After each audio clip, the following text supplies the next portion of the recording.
तो 10,000 रुपीज़ का टेक्निकली वो प्लान के हिसाब से मुझे सिर्फ 5% यूज़ करना है। मैं उसमें से विड्रॉ करूँगा, मैं खुद यूज़ करूँगा, मेरे जो भी पर्सनल एक्सपेंसेस हैं, जो भी खर्चे हैं, मैं उसमें लगा दूंगा। तुम्हारे पास नॉलेज है, मेरे पास नॉलेज है, मुझे पता है पिच पर वो जो 11 प्लेयर खेल रहे हैं उनके बारे में A to Z नॉलेज है, कौन कैसी बॉल डालता है, कौन कैसा हिट मारता है, सब कुछ पता है। लेकिन फ़र्क क्या रहेगा? फ़र्क ये रहेगा कि मैं अपना इन्वेस्टमेंट किस तरीके से करता हूँ, ठीक है? मैं कैसे अपने पैसे डालता हूँ और कैसे उनको निकालता हूँ। यूट्यूब पर, टेलीग्राम पर तुम्हें ढेर सारे फैंटेसी एक्सपर्ट्स बैठे हुए दिखेंगे जो तुमको ढेर सारा नॉलेज देंगे। पैसा कैसे कमाना है, रातों रात करोड़पति कैसे बनना है, इस कॉन्टेस्ट में तुम्हारा इतना प्रॉफिट होगा, उस कॉन्टेस्ट में जाओगे तो नुकसान होगा। पैसे पैसे पैसे, सबको सिर्फ पैसे कैसे कमाने हैं उसी के बारे में बात करनी है। बट भैया पैसे कमा लिए, अब वो पैसे कमाने के बाद उस पैसे का क्या करना है, उसको विड्रॉ कब करें, कितना करें, ताकि हम प्रॉफिट में भी रहें, हमारी इन्वेस्टमेंट जो डेली बेसिस पर चलती है वो बढ़ती रहे, हम ग्रो करते रहें, ठीक है? और साइड बाय साइड हम जो वो प्रॉफिट बना रहे हैं उसका डेली लाइफ में यूज़ भी तो होना चाहिए। अब ड्रीम 11 जैसे फैंटेसी ऐप्स पर पैसा कमाया और उसी के वॉलेट में रखा, जमा करके रख रहे हो, वो थोड़ी बढ़ने वाला है, समझ रहे हो? उसको डेली लाइफ में यूज़ भी तो करना है, कुछ काम आना चाहिए हो। तो इसीलिए दोस्तों आज का ये वीडियो मुझे बनाना बहुत ज़रूरी लगा। रिसेंटली कुछ कमेंट सेक्शन में मुझे रिक्वेस्ट भी मिली थी, कुछ भले लोगों ने मुझे इस बारे में पॉइंट आउट किया कि भाई विड्रॉवल कब करना चाहिए और कितना करना चाहिए। और इस टॉपिक पर लोगों ने ज़्यादा बातें नहीं की हैं, ज़्यादा वीडियोस नहीं है। शायद लोगों को लगता है इतना इंपॉर्टेंट नहीं है क्योंकि वो पैसा तुम्हारा है, तुमको जब करना तब करो। ऐसा नहीं होता, बहुत इंपॉर्टेंट रहता है ये पार्ट, ठीक है? पैसे कब निकाल रहे हो, कितने निकाल रहे हो, कितना तुम्हारा प्रॉफिट है, क्या बजट है, वगैरह वगैरह, ये सारी चीज़ें प्लान करके रखनी पड़ती हैं। ये तुम बाकी कोई भी गेम खेल दो मोबाइल वाला, वैसा नहीं है। यहाँ पर तुम्हारे मेहनत के पैसे लगते हैं, ठीक है? क्योंकि पैसा जो तुम प्रॉफिट कमा रहे हो, 49 रुपीज़ या फिर 10,000 या फिर जितने भी पैसे तुम्हारे पास हैं, उतने पैसे तुम्हें पहले अपनी जेब से उस वॉलेट में, उस फैंटेसी ऐप में डालने पड़ेंगे, तब जाकर उस पैसे पर तुम पैसा कमाओगे। समझ रहे हो? तो तुम्हारी मेहनत का पैसा पहले तुम्हें डालना पड़ेगा, फिर उस पर मेहनत करके तुम्हें और पैसा कमाना है। अब इतनी मेहनत कर रहे हो तो डेफिनेटली तुम इसे हल्के में तो नहीं लोगे। और तो और तुम्हें बाकी फैंटेसी प्लेयर से भी तो अलग चलना है, उनसे ज़्यादा तुम्हें कमाना है, उनसे थोड़ा बेटर होना है। बेटर कैसे होगे? देखो, तुम्हारे पास नॉलेज है, मेरे पास नॉलेज है, मुझे पता है पिच पर वो जो 11 प्लेयर खेल रहे हैं, टोटल 22 प्लेयर, उनके बारे में A to Z नॉलेज है, ठीक है? किसका बर्थडे कब, कौन कैसी बॉल डालता है, कौन कैसा हिट मारता है, सब कुछ पता है। ये आपको भी पता है, मुझे भी पता है। लेकिन फ़र्क क्या रहेगा? फ़र्क ये रहेगा कि मैं अपना इन्वेस्टमेंट किस तरीके से करता हूँ, ठीक है? मैं कैसे अपने पैसे डालता हूँ और कैसे उनको निकालता हूँ। तो ये सब कुछ हम डिस्कस करना चाहेंगे आज के इस वीडियो में। तो वीडियो पूरा ध्यान से देखो और समझ के लो।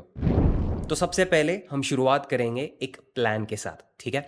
Investment strategy. अब आगे बढ़ने से पहले दोस्तों, अगर आपने हमारे टेलीग्राम चैनल पर जो इन्वेस्टमेंट स्ट्रैटेजी पिन करके रखी है वो चेकआउट नहीं की तो जाकर चेकआउट कर लो। क्यों? क्योंकि वो कंप्लीटली फ्री है और लिटरली लाइफ चेंजिंग है। और लाइफ किसकी चेंज हुई है? मेरी और मेरे जैसे जितने भी बाकी के फॉलोअर्स हैं जो उस चीज़ को फॉलो कर रहे हैं, वो प्लान को फॉलो कर रहे हैं, डेफिनेटली आपको रिजल्ट्स देखने को मिलेंगे। रातों रात नहीं होता ये सब कुछ, धीरे होता है, टाइम दो से आपको खुद ब खुद समझ में आ जाएगा कितना आपने पैसा लगाया था। हर एक चीज़ का चिट्ठा लिखा रखो, लिखा करो, टाइप किया करो, सब आपके पास इन्फॉर्मेशन होनी चाहिए कि कितने पैसे आपके जा रहे हैं, कितने आ रहे हैं। ये इन्फॉर्मेशन होना बहुत ज़रूरी है। तो इसीलिए कह रहा हूँ वो प्लान चेकआउट करो। डिस्क्रिप्शन में मैंने एक लिंक भी रखी है, वो सीधा आपको मेरे चैनल पर लेकर जाएगी और चैनल पर वहाँ पर मैंने मैसेज पिन करके रखा है। अगर मैसेज आपको उतना समझ में नहीं आता तो टेंशन मत लो, इस related investment strategy related detailed video मेरे यूट्यूब चैनल पर भी है। बस फैंटेसी एम्परर इन्वेस्टमेंट प्लान ऐसे करके आप सर्च करो यूट्यूब पे, आपको मेरा वीडियो दिख जाएगा, मेरा शक्ल दिखेगा और आपको समझ में आ जाएगा मेरा ही वीडियो। अब आगे बढ़ते हैं। जो मैं चीज़ आपको बता रहा था, इन्वेस्टमेंट स्ट्रैटेजी, ये इसलिए इंपॉर्टेंट है क्योंकि आप एक बजट सेट करोगे। यहाँ पर मैं मान के चलता हूँ 10,000 रुपीज़ आपके पास है। 10,000 रुपीज़, 10,000 रुपये, ये थोड़े ज़्यादा आपको लगेंगे। कुछ लोगों के लिए इतना ज़्यादा नहीं रहता बजट, 2,000, 1,000 रुपये, किसी किसी का उतना रहता है। बट इसमें कोई दिक्कत नहीं है, ना कोई शर्म वाली बात है भाई कि इतनी छोटी अमाउंट, इसमें क्या ही कमाऊंगा, क्या ही खाऊंगा, ऐसी बात नहीं है। छोटे से हमने भी शुरू किया है और आज हम यहाँ पर पहुँचे हैं। आप भी वहाँ पर पहुँच सकते हो और मुझसे भी ऊपर जा सकते हो भाई। बट फिर भी एक एग्जाम्पल के लिए ना 10,000 की अमाउंट हम वो कंसिडर करते हैं क्योंकि कैलकुलेशन करने में आसानी होती है। अब मेरे इन्वेस्टमेंट स्ट्रैटेजी के हिसाब से जो मैंने अपने चैनल पर पिन की है, अगर मेरे पास ये 10,000 रुपये होते, ठीक है, मैं शुरुआत कर रहा हूँ फैंटेसी की, मुझे पता है थोड़ा बहुत कि प्लेयर्स के बारे में इन्फॉर्मेशन वगैरह है, टीम कैसे बनानी है, मुझे सब कुछ पता है। अब बारी आती है वो 10,000 रुपये को मैं किस तरीके से अच्छे से यूटिलाइज करूँ ताकि उसका मैं पूरा प्रॉफिट बना सकूँ, ठीक है? तो 10,000 रुपीज़ का टेक्निकली वो प्लान के हिसाब से मुझे सिर्फ 5% यूज़ करना है। मतलब कितना? 500 रुपये बस। 10,000 रुपए है मेरे पास, बट ये 500 रुपए मैं पर मैच लगा रहा हूँ, पर मैच। और वो मैच में मुझे 500 रुपए में जितने ज्यादा कॉन्टेस्ट में हो सकता हूँ उतने ज्यादा ज्वाइन करूंगा। बट एक चीज ध्यान में रखूंगा, वो सारे कॉन्टेस्ट जो मैं ज्वाइन कर रहा हूँ वो सेम अमाउंट के हैं। अगर मैं 4 मेंबर कॉन्टेस्ट ज्वाइन कर रहा हूँ तो मैं ट्राई करूंगा कि 5 कॉन्टेस्ट वैसे ज्वाइन हो, और 98-95 रुपीज़ का एक 4 मेंबर कॉन्टेस्ट आता है शायद, तो वैसे मैं 4-5 ज्वाइन करके डन कर दूंगा। 5% में लगा रहा हूँ 10,000 रुपए का, जो कि हुआ 500 रुपए पर मैच। और ऐसे ही मैं मैचेस ज्वाइन करूंगा डेली बेसिस पर, और ये टोटल मिलाकर मैं एक हफ्ते का चिट्ठा लिखा बना दूंगा कि एक हफ्ते में मेरे इतने खर्च होने वाले हैं। उससे ज़्यादा मैं नहीं करूँगा। आपको पहले फिक्स करना है कि कितना आपका खर्चा होने वाला है, उससे ज़्यादा आपको 1 रुपया भी नहीं लगाना है। अब मंडे को मैंने ये प्लान शुरू किया था, कॉन्टेस्ट ज्वाइन किए, और कभी कभी विन कभी कभी लॉस, और मल्टीपल कॉन्टेस्ट के चलते कुछ कॉन्टेस्ट में जीता, कुछ में हारा, कुछ में तो सारी जीत गया, कुछ में सारे हार गया। ऐसे करते करते संडे शाम आ गई, हफ्ता पूरा हो गया है, और अब मैं देख रहा हूँ मेरा हिसाब, मेरे पास मेरे वॉलेट में टोटल पड़े हैं 15,000 रुपये। मतलब मैंने 5,000 रुपये प्रॉफिट बना लिया है। उस 5,000 में से, ठीक है ध्यान देना, उस 5,000 में से मैं लिटरली हाफ अमाउंट अपने खर्चे के लिए यूज करूंगा। ठीक है, 2,500 रुपये, 2,500 रुपये मैं उसमें से विड्रॉ करूंगा, मैं खुद यूज़ करूंगा। मेरे जो भी पर्सनल एक्सपेंसेस हैं, जो भी खर्चे हैं, मैं उसमें लगा दूंगा। और बचे हुए 2,500, 2,500 रुपये, वो मैं ऐड करूंगा उस 10,000 रुपीज़ में। ठीक है, जो इनिशियल मेरा बजट था 10,000 रुपये का, वो अभी भी वैसा ही है।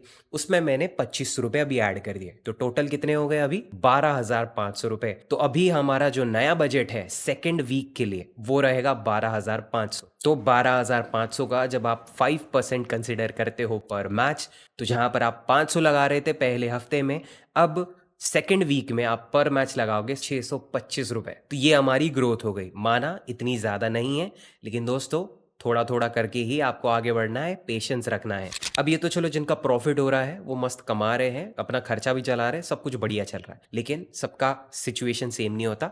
यहाँ पर कुछ ऐसे भी लोग रहेंगे जो पूरा लॉस में चले गए हैं ये हफ्ते में। कोई ढंग की मैच नहीं थी, ना ढंग की इनसे टीम बनी, और नुकसान ही हुआ है। तो इनको क्या करना चाहिए? देखो, टेंशन नहीं लेना है। कैसा है, 10,000 रुपये जो एग्जाम्पल हम लिए थे, वो 10,000 रुपीज आप पहले हफ्ते में लगाते हो। अब वीक 2 जब शुरू होता है, ऑब्वियसली आप लॉस में हो, और जितना भी लॉस हो, 2,500 रुपये आपके डूब गए, तो बचे आपके पास कितने? 7,500। जितनी भी अमाउंट आपके पास बची है, अब वो आपका सेकेंड वीक का स्टार्टिंग बजट हो जाता है। समझ रहे हो? उस हफ्ते की शुरुआत तुमको उस बजट के साथ करनी है, और उतनी अमाउंट का 6,000 7,000 जो भी है तुम्हारी अमाउंट, उसका 5% फिर तुम्हें लगाना है। इससे क्या होता है, तुम्हारे पास जब 10,000 रुपये थे, तुम 500 रुपये एक मैच का बजट रख रहे थे, बट अभी तुम्हारा एक्चुअल बजट जो है वो घट गया है, उसका 5% भी छोटा अमाउंट रहेगा, तो तुम्हारे ज्यादा पैसे खर्च नहीं होंगे। ऐसा नहीं करना है कि भाई मैंने शुरुआत 10,000 से की थी, पहला हफ्ता मेरा पूरा लॉस में चला गया, अब मेरे पास 7,000 बचे, एक काम करता हूँ दूसरे हफ्ते में भी मैं 500 ही लगाता हूँ ना।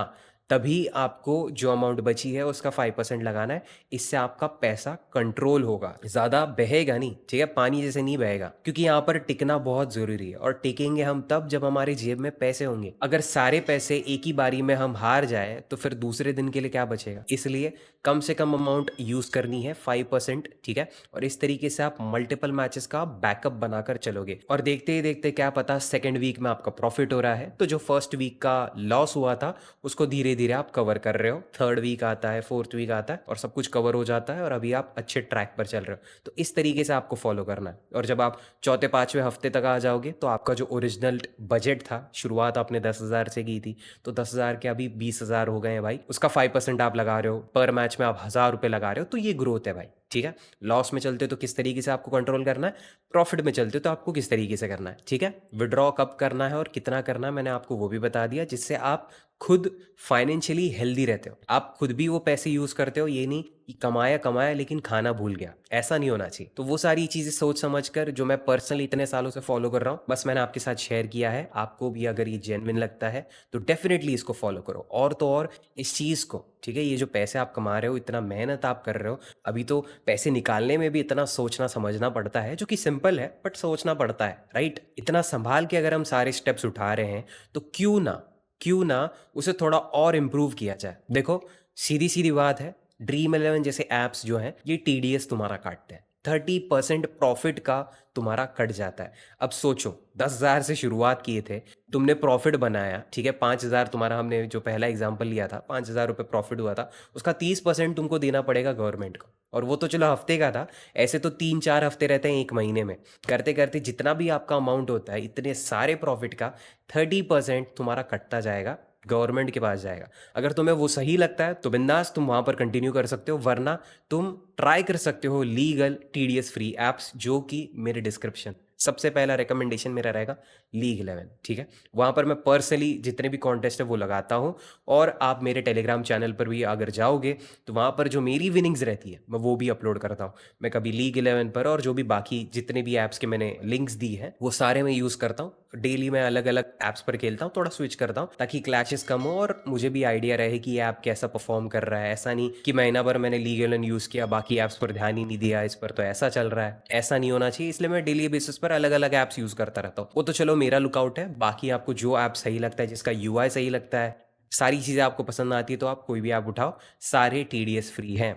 अब टीडीएस फ्री होने पर आपका फ़ायदा क्या होता है, जितनी मेहनत आप कर रहे हो उसका एक एक पैसा आपके अकाउंट में आता है, ठीक है, आपको वो सारा पैसा मिलता है और टीडीएस बचता है। ये कोई गलत बात नहीं है, एक्चुअली गवर्नमेंट इतना बड़ा हिस्सा जो खा रही है ये मुझे गलत लगता है, ठीक है। बहुत बहुत अलग लेवल पर खाती है, कितना परसेंटेज गवर्नमेंट को जाता है, कितना परसेंटेज ऐप वालों को मिलता है, और बचा कुचा जो विनिंग रहता है वो यूजर्स को जो मिलता है चिल्लर, वो कितना है। तो देखो, आपको जो ऐप सही लगता है आप वो यूज़ करो, बाकी मेरी रिकमेंडेशंस रहेंगी टीडीएस फ्री ऐप्स, जिनकी डाउनलोड लिंक्स मेरे डिस्क्रिप्शन में, डेफिनेटली उनको चेकआउट करो। और वीडियो के बारे में आपको कोई भी क्वेरी हो, कुछ भी सवाल जवाब, या फिर अगले वीडियो टॉपिक्स आपके पास कुछ सजेशंस हो, तो डेफिनेटली आप मुझे बता सकते हो। मैं वो टॉपिक्स पर बात करने की भी, मतलब उसको डिस्कस करने की कोशिश करूंगा। ये वीडियो अगर आपको पसंद आया तो लाइक शेयर सब्सक्राइब, वो तो चलो तुमको प्रोसेस पता ही है, उतना कर दो तुम्हारे भाई के लिए, इतनी मेहनत लगती है भाई वीडियो बनाने में, ठीक है। बाकी तो चलो मिलता हूँ अगली ऐसी इन्फॉर्मेटिव वीडियो में, तब तक के लिए टेक केयर दोस्तों,